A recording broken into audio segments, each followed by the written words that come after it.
Assalamualaikum warahmatullahi wabarakatuh. Perkenalkan, nama saya Gabriel dengan NIM 4522091079. Saya dari kelas E, angkatan 2022. Pada video kali ini saya akan menjelaskan terkait apa sih itu populasi dan sampel dalam penelitian. Tentunya dalam penelitian itu kita harus membutuhkan sampel dalam penelitian ataupun populasi dalam penelitian kita. Nah, uh, uh, populasi atau sampel dan sampel merupakan salah satu hal yang penting dalam penelitian, karena tentu apa yang harus kita teliti kalau tidak ada objek yang kita teliti, seperti itu. Jadi mungkin saya akan membahas dulu apa sih itu populasi. Nah, populasi itu berasal dari bahasa Inggris, yaitu population, yang berarti jumlah penduduk. Pada KBBI atau Kamus Besar Bahasa Indonesia, populasi berarti seluruh jumlah orang atau penduduk di suatu daerah, ataupun jumlah orang atau pribadi yang mempunyai ciri-ciri yang sama. Nah, atau juga bisa diartikan sebagai jumlah penghuni dalam satu wilayah tertentu. Nah, populasi dalam istilah statik, khususnya yang berkenaan dengan penelitian, adalah keseluruhan subjek penelitian.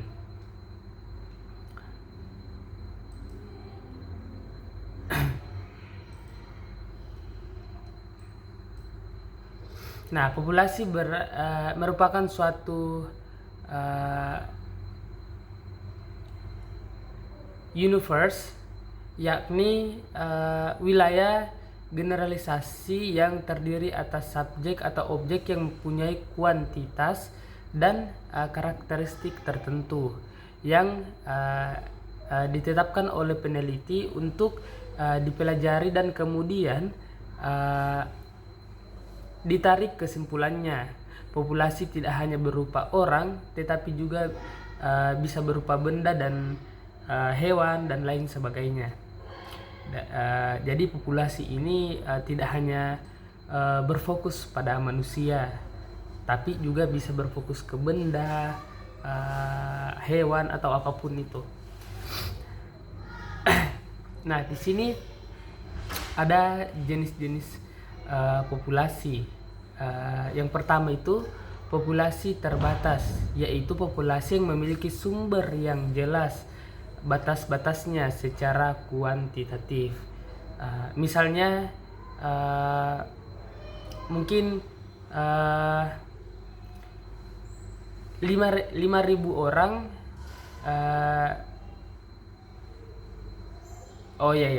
Jadi populasi terbatas ini sudah ditentukan, misalnya karakteristiknya dari jangka waktu tertentu, bisa kita istilahnya sudah memiliki sudah ada rancangan di awal bahwa jumlah sampel yang kita pakai atau populasi yang kita pakai itu segini, begitu, dari misalnya daerah sini ataupun kategori A, B, C, seperti itu. Nah, yang kedua ada populasi tak terhingga, yaitu populasi yang memiliki sumber data yang tidak dapat ditentukan batas-batasnya secara kuantitatif. Misalnya karakteristiknya itu misalnya dari Indonesia saja. Jadi tidak terbatas tidak terbatas jumlah populasi yang menjadi subjek penelitian itu. Dilihat dari kompleksitas objek atau sifat populasi, maka populasi dapat dibedakan menjadi beberapa bagian. Yang pertama itu populasi homogen, yaitu keseluruhan individu yang menjadi anggota populasi memiliki sifat yang relatif sama satu sama lain. Jadi mereka itu memiliki kesamaan yang relatif satu sama lain. Nah, yang kedua itu ada populasi heterogen, yaitu keseluruhan individu anggota populasi relatif memiliki sifat-sifat individual. Jadi itu perbedaannya. Nah, di mana sifat tersebut membedakan individu anggota populasi yang satu dengan yang lain. Jadi yang satu itu memiliki kesamaan satu sama lain, dan yang kedua itu memiliki perbedaan sifat lah satu sama lain, seperti itu. Nah, mungkin sudah cukup jelas apa sih itu sebenarnya populasi. Nah, yang kedua kita akan bahas terkait sampel, karena kan di materi ini kita membahas terkait populasi dan sampel. Nah, sampel ini sendiri itu berasal dari bahasa Inggris juga, yaitu sampel yang berarti contoh, seperti dalam penelitian adalah sebagai wakil populasi. Jadi kalau kita berbicara soal populasi itu berbicara keseluruhan, tetapi ketika kita berbicara sampel itu tidak semua, cuma ada beberapa yang mungkin diambil sebagai sampel penelitiannya kita, begitu. Jadi tidak mungkin ketika kita berbicara soal populasi itu berbicara keseluruhan atau banyak, tetapi kalau kita berbicara sampel itu mungkin lebih sedikit, begitu. Nah, di sini ada jenis-jenis sampel. Nah, ini pengambilan sampel secara random yang dapat diperlihatkan tingkat keakuratan sehingga berlakunya kesimpulan terhadap populasi dari sampel yang diambil. Oleh karenanya, teknik-teknik random hanya relevan digunakan untuk yang bersifat eksplorasi atau penjajakan, bukan untuk menarik inferensi terhadap populasi.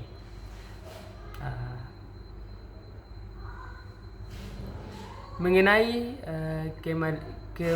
kememadian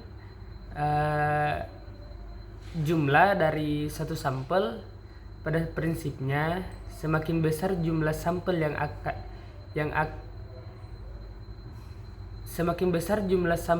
akan semakin kecil kemungkinan kesalahan inferensi yang diharapkan yang dikarenakan kesalahan sampel. Jadi semakin besar jumlah sampelnya, maka semakin kecil kemungkinan kesalahan yang terjadi dalam penelitian tersebut.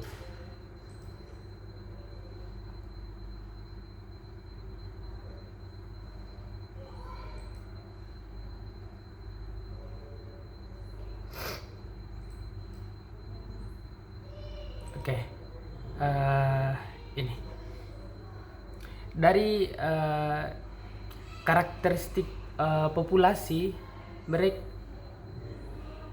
merupakan hal yang penting untuk dipertimbangkan di samping kemebedaian jumlah dalam pengambilan sampel.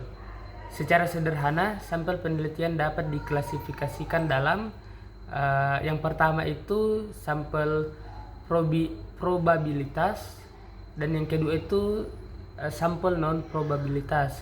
Nah, sampel probabilitas itu adalah teknik pengambilan sampel yang memberikan peluang yang sama kepada setiap anggota populasi untuk menjadi sampel.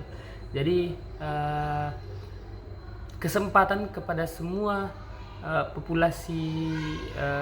populasi penelitian itu mereka semua memiliki kesempatan yang sama. Nah, populasi non probability artinya setiap anggota populasi tidak memiliki kesempatan atau peluang yang sama sebagai sampel, gitu. Jadi itu adalah perbedaan yang sangat-sangat jelas ya. Apa perbedaan non probabilitas dan probabilitas?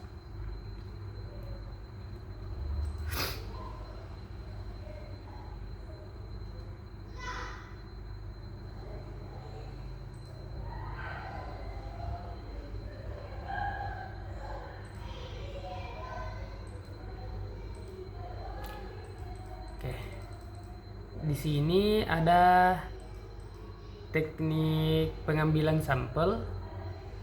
Teknik penarikan sampel pada hakikatnya untuk memperkecil kesalahan generalisasi pada sampel ke populasi.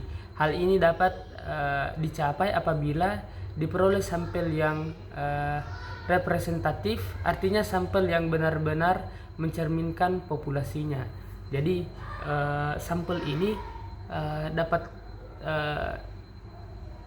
mungkin kalau dengan bahasa sendiri